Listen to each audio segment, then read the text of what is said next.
Hello, and welcome back to this channel. Today's going to be a very fun video because today we are going to be talking about everything you need to know about growing basil. There's going to be a lot of things we're going to be talking about in today's video, from planting the plant, harvesting each leaf, and still keeping the plant, different ways to grow it. We're going to be talking a lot about the plant. And yeah, before we do start today's video, please subscribe, hit the bell notification on all so you do not miss our video. Please like this video.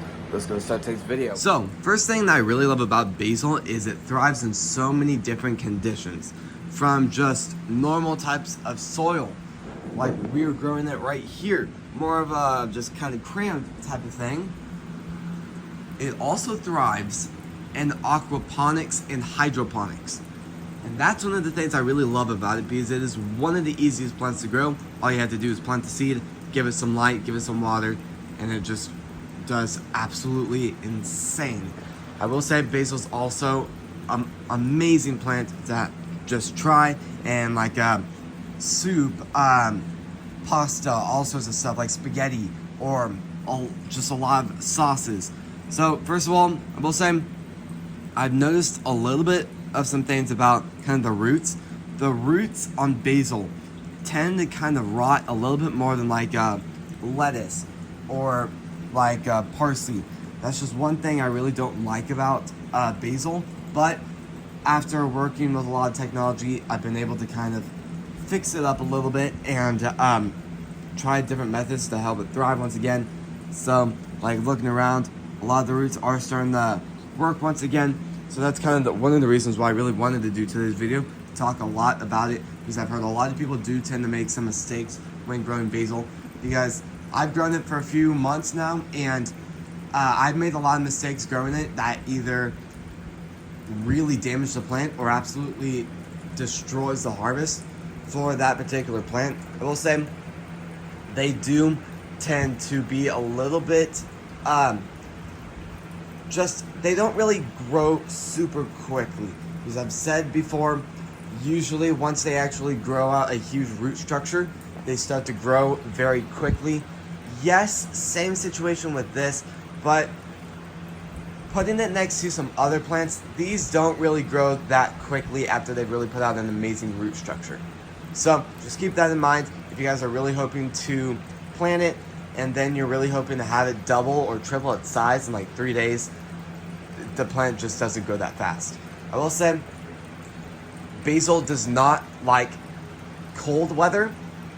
Neither does any other plant, and it does not like hot weather. It really likes that kind of like 60, 70, maybe 75 degrees. Really thrives in those conditions. It also needs a lot of light. Really thrives in those conditions also. And going over to soil, I will say soil can be a lot more different because you have the mold problems. So this is one of the pots we're working with. I recommend keeping the soil exactly kind of like strawberries, where the soil should stay moist, not soaked, not dry, just wet enough to the point where the roots and plants can still thrive in this type of a space. We're also growing it in other containers, like over here. We're growing it in these little plastic containers, looking pretty good. I will say, what I've noticed about basil is they're not the best transplanting plants. They tend to not do the best. So just keep that in mind if you guys are really hoping to transplant your plant eventually. Be cautious. Know that the chances of it not making it is quite higher than normal. So just keep that in mind. And yeah, so I will say there's still a lot of testing I want to do with basil throughout the next few months, throughout 2025.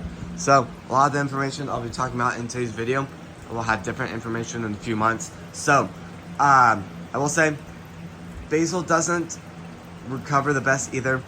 It's looked like this a little bit. The soil and all the water in this weren't the best. There's like no oxygen in it because they're really, by the time this high oxygenated water goes all the way up the pump, all the way through the biofilter, and just throughout all those filters, goes back up, there's not much oxygen in it left. So by the time it really goes through the system, the roots can't really thrive in it. So I recommend if you have a system like this, try to introduce some air and more oxygen directly into the system. So if you look right here, I've added some right here, and I will say I've done a lot of testing with it, and I really feel like it's worked pretty dramatically. Really helped with like growth, and a lot of the plants are once again starting to thrive in here. So just keep that in mind. And I will say I've had a lot of people say, or I've had a lot of people actually build a setup like this and give up, which, to be honest, sometimes sounds like the best method. Because I will say, a lot of the stuff in here, it's just trial and error. Because even if you do watch a lot of videos and copy out their setup to yours, you still have to kind of heat that room up a different way. You have to get different fans. It's just a lot more different. You have to get your own supplies, because those like big manufacturing places that have a huge greenhouse and a lot of other just giant setups like this, they have a fancier setup. They've ordered their pieces customized, and just ordering custom pieces for this type of system can get very, very incredibly expensive. So just keep that in mind. Always just try, test. That's what I've done. I've had this set up for about 2 months. I've actually talked about, I thought the system was perfect. There will always be something that will be changed.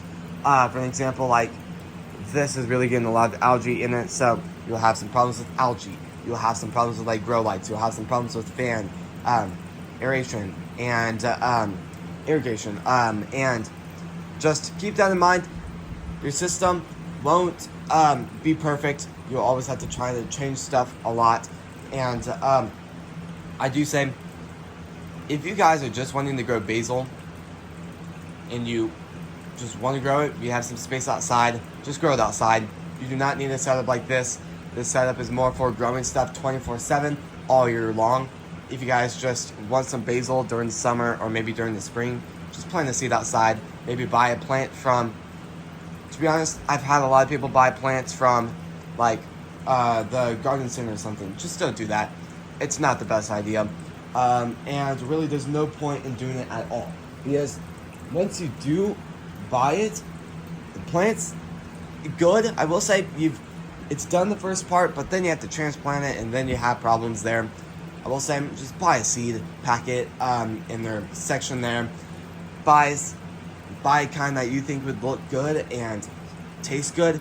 Just grow that outside, plant it in like a pot, water it a few times, and there you go. You pretty much have that exact same plant they were selling in their garden center 2 weeks later. So I will say that. And if you guys do have a good window in your house, and you want to start some stuff early, you could do that. Because I was actually up at like Lowe's the other day ago, and they've already gotten their seed section ready. So if you guys are hoping to get stuff going early, just go up to your garden center or wherever you guys go, pick up some seeds and start growing. And yeah, so I will say at the end of the day, out of all the herbs you could grow, basil might be one of my favorites. Really, really love that. I do have a lot of herbs, but I will say basil is a very, very fun one to grow and a very awesome one to grow. I do really want to talk about seeds though. I've had a lot of people say, do I want to do you soak the seeds before? You can. I don't soak my basil seeds because just they don't really need to be soaked. But they do, when you do soak the seeds, it does help. And then I've had a lot of questions about how to harvest it. Do not, well, let me reword this again.